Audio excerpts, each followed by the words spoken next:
App 91। Reyansh Mehta ने तीनों बूढ़ों पर अपनी नज़र घुमाई, अंततः एल्डर चेन पर टिकी और पूछा, एल्डर चेन, क्या आप भी उनके जैसा रवैया रखते हैं? एल्डर चेन ने जल्दी से अपना सिर हिलाया और कहा, मैंने सोचा था, लेकिन अब जब मुझे पता चला है कि इसके पीछे का बॉस आप हैं, तो मैंने यह विचार छोड़ दिया है। आपने मेरे चेन परिवार पर बहुत दया की है और स्वाभाविक रूप से मैं इस दया का बदला दुश्मनी से नहीं चुकाऊंगा। मैं इस मामले में शामिल नहीं होऊंगा, आप जैसा चाहें वैसा करें। रेयांश मेहता ने सिर हिलाया और कहा, यह अच्छी बात है। आप सभी से सच कहूं तो मैं इस समय 30,000 म्यू से ज्यादा जमीन की बहुत कद्र करता हूं, लेकिन भविष्य में ये छोटा सा मुनाफा मेरे लिए बूंद भर भी नहीं होगा। मेरा लक्ष्य कभी भी रियल एस्टेट नहीं रहा है और मेरे दिमाग में सिर्फ ये छोटी सी जगह मुंबई नहीं है। ये हास्यास्पद है कि तुम्हें डर है कि मेरा मेहता परिवार तुम्हारे 3 बड़े परिवारों से आगे निकल जाएगा। मैंने तो तुम्हें कभी नजरों में भी नहीं लिया, तुमसे प्रतिस्पर्धा तो दूर की बात है। सिर्फ अतीत में ही नहीं बल्कि भविष्य में भी। मैं आपसे बहस नहीं करूंगा क्योंकि इसकी कोई जरूरत ही नहीं है। ठीक है, मेरा समय बहुत कम है, मैं इसे तुम्हारी बकवास में बर्बाद नहीं करूंगा। अगर तुम कोई मुसीबत खड़ी करना चाहते हो या बदला लेना चाहते हो तो आगे बढ़ो, लेकिन मेरे पलटवार के लिए तैयार रहो। सोच लो कि क्या तुम इसके परिणाम भुगत सकते हो। रेयांश मेहता ने उन्हें एक आखिरी नज़र से देखा, फिर उन्हें पूरी तरह से नज़रअंदाज कर दिया और उन्हें अपनी इच्छानुसार रहने या जाने के लिए छोड़ दिया। तीनों परिवारों के मुखियाओं के प्रति उनके शब्द तिरस्कार, उपेक्षा और पूरी तरह अहंकार से भरे हुए थे। एल्डर चेन के अलावा अन्य 2 बूढ़े लोग इतने क्रोधित थे कि उनकी सफ़ेद दाढ़ियां फड़फड़ाने लगी, उनकी छाती हिंसक रूप से फूलने लगी और ऐसा लग रहा था जैसे उन्हें ऑक्सीजन के लिए अस्पताल ले जाया जा रहा हो। इतनी छोटी उम्र में भी इतनी घमंडी और गुस्ताख। तुमने जितनी सड़कें चलाई हैं उससे ज्यादा मैंने चावल खाए हैं। देखते हैं आगे चलकर तुम कैसे गिरकर मरते हो। हमें अपनी नज़रों में नहीं गिरा रहे। बूढ़ा मेहता भी ऐसी बात कहने की हिम्मत नहीं करेगा। तुम अभी भी कच्चे हो, दिन भर सपने देखते रहते हो। अल्पविराम। रेयांश मेहता के अशिष्ट शब्दों ने विभिन्न आपूर्तिकर्ताओं को भी चौंका दिया, उनके दिलों की धड़कनें तेज हो गईं। वे 4 बड़े परिवारों के संघर्षों में शामिल होने का जोखिम नहीं उठा सकते थे। अतीत में ये बड़े बड़े लोग हमेशा सौहार्दपूर्ण ढंग से मिलते थे, लेकिन अब रेयांश मेहता ने उस संतुलन को तोड़ दिया है। हालांकि सोचने पर बात समझ में आए।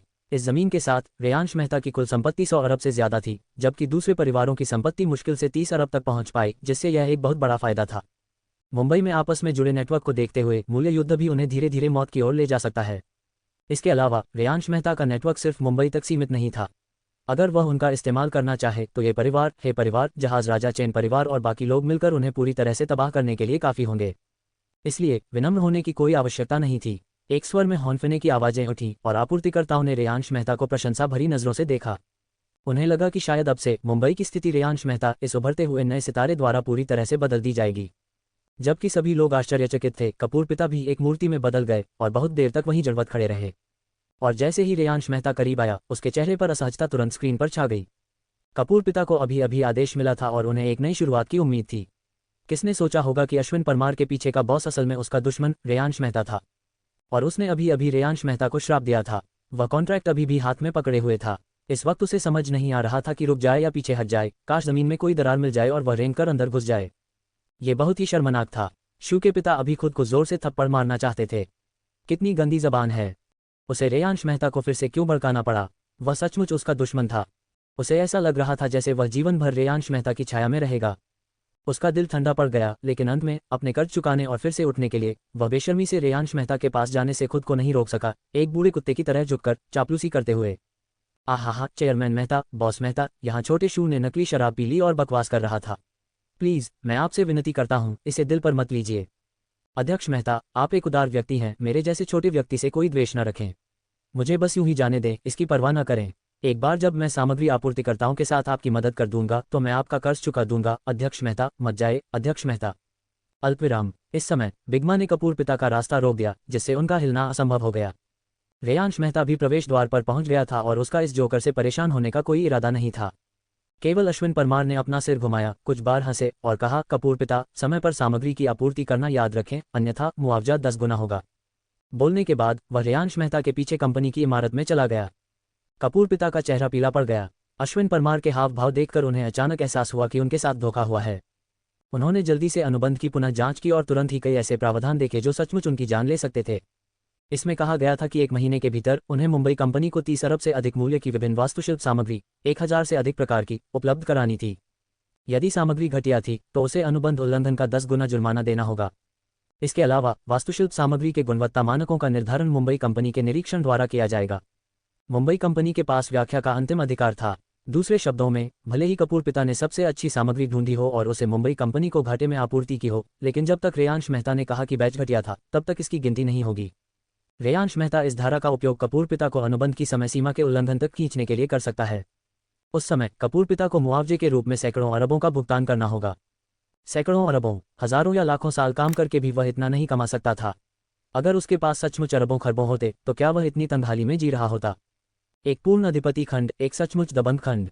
उसकी आंखें सफेद पड़ गईं, वह लड़खड़ाकर 2 कदम पीछे हट गया, फिर उसके गले में मीठा स्वाद आया और उसने मुंह में पुराना खून थूक दिया। वह अब स्थिर खड़ा नहीं रह सका और बेहोश होकर जमीन पर गिर पड़ा। उसके हाथ में रखा अनुबंध भी जमीन पर गिर गया। आसपास के आपूर्तिकर्ताओं ने जिज्ञासावश इसे तुरंत उठा लिया। पहले तो किसी को कुछ भी गलत नहीं लगा, केवल यही सोचा गया कि कपूर पिता वास्तव में बेईमान हैं, जो साधारण सामग्री को उच्च गुणवत्ता वाली बताकर बेच रहे हैं। फिर किसी ने अश्विन परमार के अंतिम शब्दों के आधार पर अनुबंध खंड के उल्लंघन की ओर रुख किया। जल्द ही उन्हें सारे कारण समझ आ गए। तुरंत ही ठहाके गूंज उठे। सभी सप्लायर जोर जोर से हंसने लगे, पेट पकड़कर हंसने लगे और उनके चेहरों पर आंसू बहने लगे। हा हा हा, इसकी सजा मिल गई। कपूर पिता के लिए 1 महीने में ये सामान इकट्ठा करना नामुमकिन है। वो तो मरा हुआ मांस है। अब तो उसकी शू कंपनी के पतन का जिक्र भी मत करो। जब वह पहले मेहता इंडस्ट्रीज से जुड़ी थी, तब भी वह 1 महीने में इतना स्टॉक नहीं बना पाती थी। अगर वह दूसरे इलाकों में भी बड़ी कंपनियों से सामान मंगवाने गया तो भी बात नहीं बनेगी।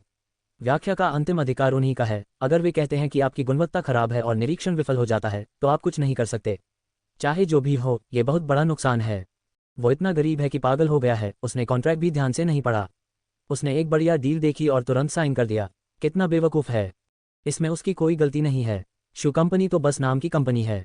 पूरी कंपनी में ऊपर से नीचे तक शायद बस यही एक निकम्मा बचा है। उसे कॉन्ट्रैक्ट की समीक्षा करने में मदद करने वाले पेशेवर कहाँ से मिलेंगे? क्या ये बूढ़ा इसे समझ भी पाएगा? हे, वो मौत की तलाश में है। उसे अंदाजा नहीं था कि इसके पीछे का बॉस चेयरमैन मेहता है ना? वो किसे दोष दे सकता है? वो अपने किए के लिए सिर्फ खुद को ही दोषी ठहरा सकता है। सच कहूं तो अगर उसकी बेटी पहले ही रेयांश मेहता का दिल खोलकर साथ देने को तैयार होती, तो शायद अब तक वह दुनिया छोड़ चुकी होती। अरबों खरबों की संपत्ति, उसकी उंगलियों से थोड़ा सा भी पैसा उसे हम सबकी कुल संपत्ति से भी ज्यादा अमीर बना देगा। सचमुच बेवकूफ़ों का परिवार है। ये लोग अपनी जीविका के लिए दूसरों पर निर्भर रहते हैं, फिर भी ये बड़े बड़े लोगों की तरह दूसरों की गर्दन पर सवार होकर काम करने पर अड़े रहते हैं। अब तो इन्हें अपनी सजा मिल ही गई है ना? उसे सही सजा मिली, उसे सही सजा मिली। अल्पविराम। कपूर पिता की स्थिति पर अपार संतुष्टि महसूस करते हुए कई आपूर्तिकर्ताओं ने खुशी मनाई।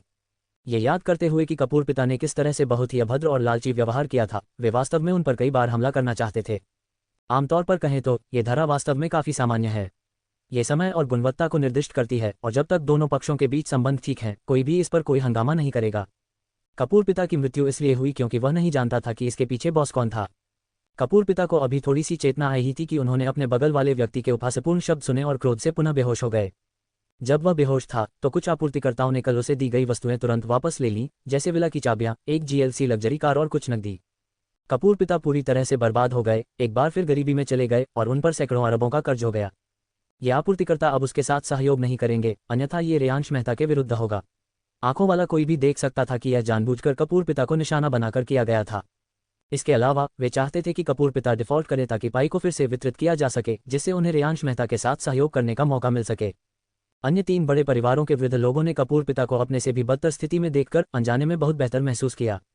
कम से कम वे रेयांश मेहता को पैसे देने की स्थिति तक नहीं पहुंचे थे, लेकिन वे इस अपमान को सहन नहीं कर सके। एल्डर डोंग ने बाकी 2 बूढ़ों से पूछा, मैं इस मामले में चुप नहीं बैठूंगा। मैं उसे इसकी भारी कीमत चुकाने वाला हूं। अब एकमात्र रास्ता यही है कि हमारे तीनों परिवार रेयांश मेहता का विरोध करने के लिए गठबंधन बनाएं। तुम दोनों क्या सोचते हो? एल्डर कांग ने सहमति जताते हुए कहा, मैं गठबंधन से सहमत हूं। हम चुपचाप बैठकर मेहता परिवार को बढ़ते हुए नहीं देख सकते। हमें अपना संतुलन बनाए रखना होगा, अन्यथा अगर यह संतुलन बिगड़ा तो इससे हमारे हितों को नुकसान होगा। जैसे जैसे समय बीतता जाएगा, हमारे व्यवसाय पर उसका प्रभाव पड़ेगा और वे अंततः गिर जाएंगे। एल्डर चेन ने उदासीनता से कहा, मैं इसमें शामिल नहीं होऊंगा। एल्डर डोंग ने गुस्से से कहा, बूढ़े चेन, क्या तुम उस बदमाश को हम सब पर हावी होने दोगे? तुम्हारा गुस्सा कहाँ चला गया? क्या तुम ये सब स्वीकार करने को तैयार हो? एल्डर चेन ने असहाय होकर कहा, रेयांश मेहता ने फेंग शुई में मेरी मदद की है, वह मेरे परिवार के प्रति दयालु रहे हैं और आप दोनों ये जानते हैं। इसके अलावा पिछले कुछ दिनों में मेरे अवलोकन से रेयांश मेहता कोई साधारण व्यक्ति नहीं है। उसका चरित्र दूसरों से कहीं बेहतर है। वह चतुर, योग्य, साधन संपन्न है और अदम्य उत्साह रखता है। मैं ऐसे राक्षसी युवक से मुकाबला नहीं कर सकता। उसने अभी जो कहा उसके अनुसार मुझे लगता है कि यही सबसे अच्छा होगा कि हम मान लें कि कुछ हुआ ही नहीं और उसे अपनी मर्जी करने दें। शायद यही हमारे लिए सबसे अच्छा नतीजा होगा। एल्डर कांग ने दुखी होकर कहा, उसका मनोबल मत बढ़ाओ और हमारा मनोबल मत गिराओ। पुराना अदरक ज्यादा तीखा होता है। अगर हम कुछ हथकंडे अपनाएं तो क्या वह सचमुच इसे संभाल पाएगा? एल्डर चेन ने बिना किसी हिचकिचाहट के कहा, मैं दिल से कह रहा हूं। क्या आपने एओ शहर से खबर नहीं सुनी? रान परिवार एओ शहर में इतनी गहराई से जड़ें जमाए हुए था, फिर भी रेयांश मेहता इस बाहरी व्यक्ति ने उन्हें आसानी से मिटा दिया। एल्डर डोंग ने नाक भान से कुड़ी, मुख्यभूमि एओ शहर नहीं है। यहाँ काम करने के कई नियम और तरीके हैं। ये बेपरवाह बहादुरी के लिए जगह नहीं है। अगर आप नियमों को नहीं समझेंगे तो आपकी मौत बहुत बुरी होगी। एल्डर चेन मुड़े और सीधे चले गए, उनके पास उनसे कहने के लिए और कुछ नहीं था। तुम दोनों आगे बढ़ो, बस मुझे इसमें मत घसीटो। मैं चेन परिवार की मौजूदा उपलब्धियों से पहले से ही बहुत संतुष्ट हूँ।